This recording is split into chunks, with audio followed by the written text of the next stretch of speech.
The NBA was big on trades today. Just probably not the ones you were looking for. Domantas Sabonis has finally been moved from the Pacers.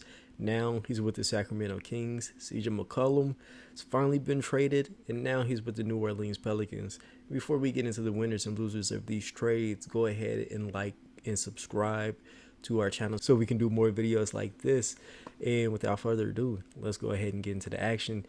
Guys, the winners and losers are like kind of obvious in this one. There's not a lot of winners, but let's go ahead and get into our first one. So Domantas Sabonis has finally been moved, and that's something that he's clearly been asking for like a lot of this season. He's been in a really cluttered backcourt with the Indiana Pacers for years now, and they just haven't worked together. Like, even though the idea of him and Miles Turner is really interesting, it's just not very fruitful.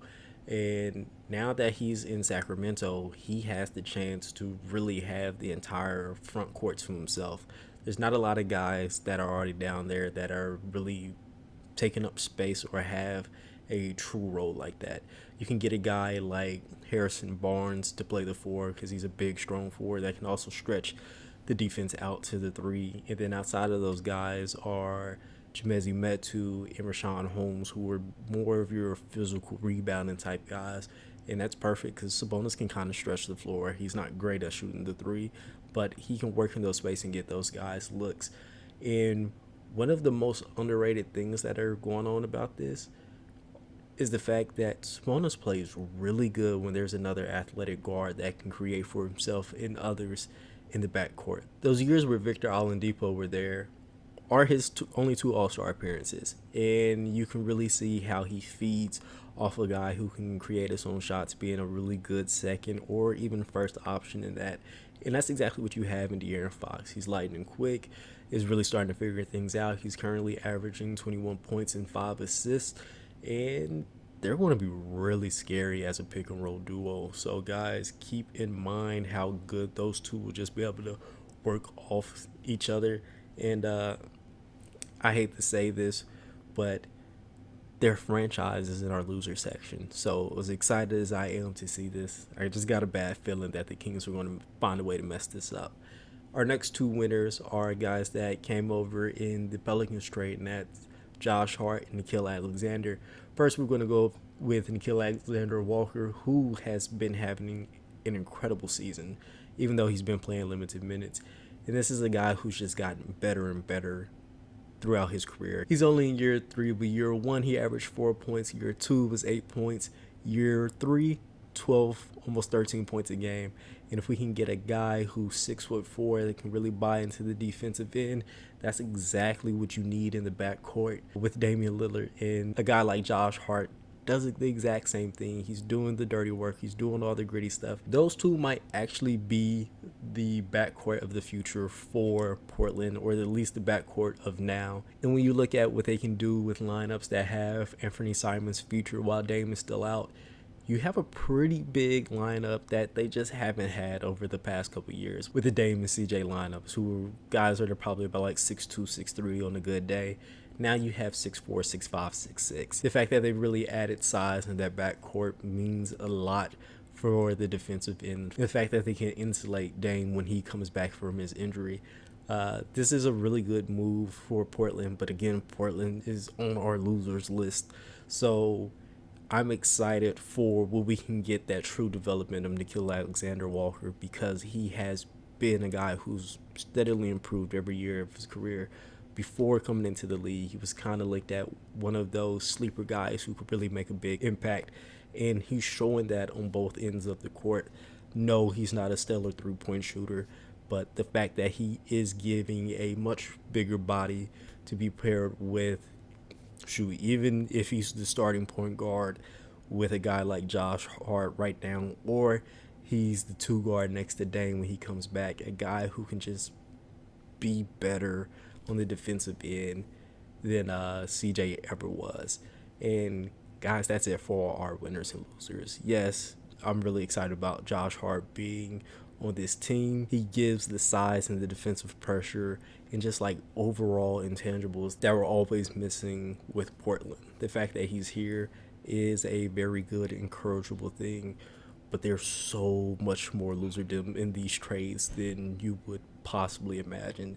And let's go ahead and get into our first loser, who I almost don't want to say is a loser because I love his game so much, and that's CJ McCollum. CJ McCollum is going to be a rock star in Portland. They don't have a lot of guards that are heavy on the ball. Like, their biggest guy right now is Brandon Ingram, and he's more of a scorer than anything, and I feel like he can play with another guy. We saw what he did with Zion. The fact that you now have CJ, who does need the ball in his hands to be pretty effective, I think it's going to work out just fine. CJ does have a little bit of an injury history, but that's not really something I'm worried about majorly. And when Zion comes back and if he's fully healthy, those two on the court are going to make the Pelicans one of the best league pass teams possible. Like, they're just going to be really fun and really entertaining and really be able to put a lot of points on the board and make a lot of highlights. Now, where CJ is a loser is that this is probably going to be a trade that hurts his legacy. I don't see the Pelicans winning enough games during CJ's prime to get him a much-needed all-star spot. He has literally been a borderline all-star for at least the past 5 years because of the depth in the West or the ineptitude of the Portland Trail Blazers. He just hasn't got that pick yet. And it's not going to change much with the Pelicans. They're another team that's a bit of a bottom feeder. They're about 10 in the West right now. And CJ doesn't exactly move the needle in a crazy way to make you a surefire playoff team, especially not over the next couple of years with all the different roster spots that are going to be moving while he's in New Orleans. I love CJ, but the things like all-star appearances, all NBA teams, things that really make you either a Hall of Famer or a guy when we look at your basketball reference page as like a known superstar are not going to be there. Yes, the numbers are going to be there. The people who have watched basketball over the past 10 years, our generation, is going to be able to tell the entire world how much of a dude CJ McCollum has been over the past 5 to 7 years. And we'll be able to show highlights, but that's not what the numbers and accolades are going to say overall for a guy who's extremely talented. So this is why he's kind of in our loser bracket. Sticking with guys who came from the Portland Trail Blazers, Dame is another guy who's a loser in this situation. Portland has told Portland for years this is where he wants to be. He wants to bring a championship to this team. They looked him in the eye and blew everything up. Like, they have not made any trade over this entire season that is going to push him closer to getting to the ring. They let Norman Powell go. They let Robert Covington go for guys who were not going to move the needle. And it's not like they did either, but they're also the best defensive pieces that this team has. And I know they haven't been great over the past couple years. What they do defensively, there are other pieces for the defense that Portland's just never had. For Robert Covington to be that effective defensive helper, there needs to be somebody that can protect the rim. There's nobody that can really do that in Portland. For Norman Powell to really be a significant on-ball defender, there needs to be another person that can really anchor the bigger offensive loads. And there's just never been that type of guy on the Portland Trail Blazers. They have truly failed Damian Lillard in every sense of the word in trying to make his dreams come true. Like, their only option now is to trade Dame. And the only guys who are available to truly get that contract moved are guys that are really excelling in their place and in their franchise, or guys like Russell Westbrook, who's not having a great season, and it would almost be kind of like asinine unless there's a lot of other valuable pieces that come along in that trade. I like Malik Monk. I like Taylor Horton-Tucker.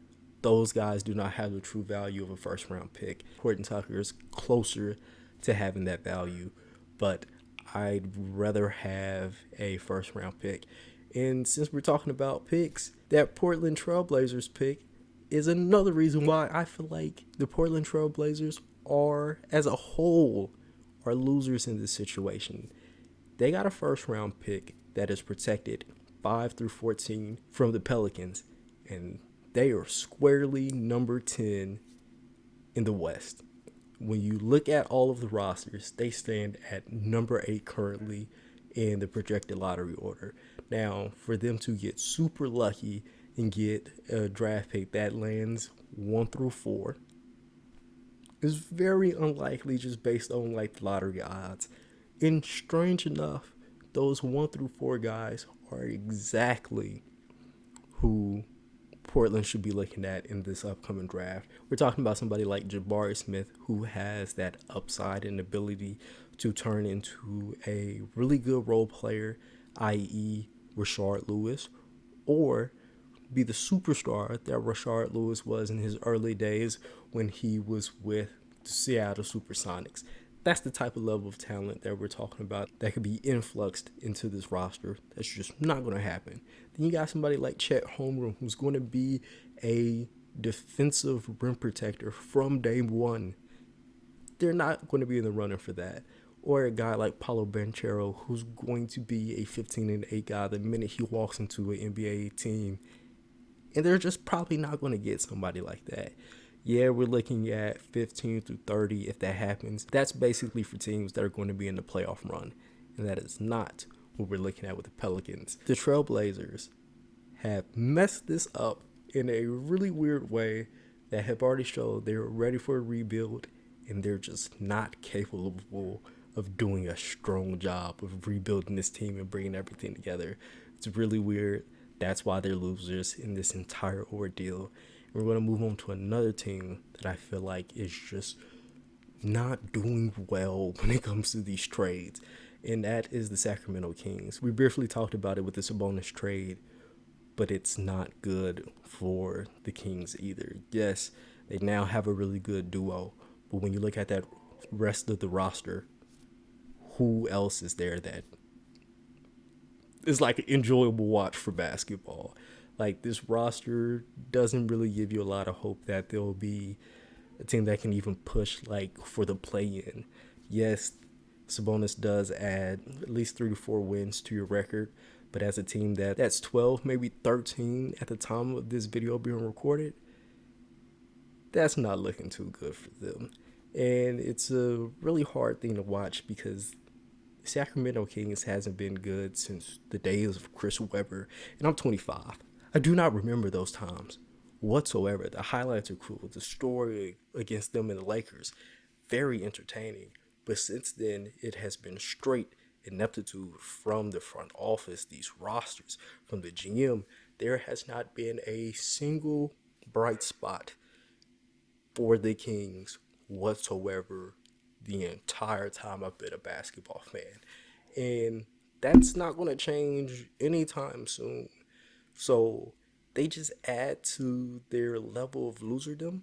And I hope, I pray Sabonis and De'Aaron Fox can do something to kind of change that up. But I just don't see that happening anytime soon. And talking about the Kings actually brings me to our final loser, which is Marvin Bagley. And I really feel sorry for Marvin Bagley because the Sabonis trade effectively ends his career right now. Like, yes, he's barely getting minutes. The injury concerns have always been a thing.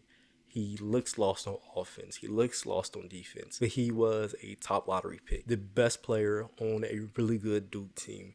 He was the number 1 player coming out of high school. All of those things extend your career despite a not good first 4 years of your career. It just happens all the time. You can go back through history. Most of the top picks who do not get their rookie contract renewed go on to another team, or at the bare minimum go to the G League where they can transform themselves into a new player. The chances of that happening with Marvin Bagley are extremely low. The stink of loserdom that comes with the Kings is really hard to wash off. Like, this is going to be a really hard time for Bagley because he just does not have the film to prove that he's anything else. And he's not coming from a franchise that gives you any type of culture or aspect that can blend into another team that wants to win a championship. They have really messed this up for Bags. And, Yeah, Bags has had his own issues, but like that's a talented guy at 6'11" who moves that well. It's really hard for me to decide like where all this goes. Um, with that being said, that's been the winners and losers of this entire ordeal. Let me know who your biggest winner is from this trade in the comments below. Again, guys, go ahead and like and subscribe if you enjoyed this video. Over here will be a video that YouTube thinks you like. Over here is our wonderful podcast where you will hear us go more in depth over things like the McDonald's All-American roster or why Andrew Wiggins deserves his roster spot at the NBA All-Star game. Thank you guys for tuning in. Have a great day.